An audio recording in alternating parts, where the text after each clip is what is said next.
डोंबिवलीतील उपक्रमशील विद्यानिकेतन शाळेने पुन्हा एकदा आपल्या प्रबोधनाच्या शैलीने खळबळ उडवली आहे। शाळेच्या बसवर लावलेल्या एका फलकाने साऱ्यांचंच लक्ष वेधलंय।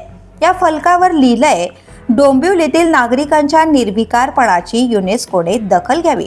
होय, जगातील ऐतिहासिक स्थळांप्रमाणेच इथल्या नागरिकांच्या तटस्थतेलाही वारसा दर्जा मिळावा, अशी उपरोधिक मागणी या फलकातून करण्यात आली। एकेकाळी खड्डे, कचरा, विजेचा लपंडाव, वाहनांच्या गोंधळाविरोधात आवाज उठवणारा डोंबिवलीकर आज गगनचुंबी इमारतीत राहतोय आणि समस्यांकडे डोळे झाक करत आपली दैनंदिन वाटचाल करतोय। हीच निर्विकारता, हीच तटस्थता, हीच वाईट परिस्थितीशी समरस होण्याची वृत्ती, याचं जागतिक गौरव व्हायला हवा का?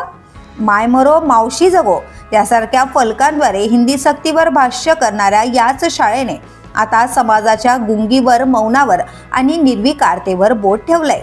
विद्यानिकेतनच्या या फलकाने दिलेलं हे व्यंगचित्र केवळ हसू आणत नाही, तर प्रत्येकाला अंतर्मुख होण्यास भाग पाडतंय।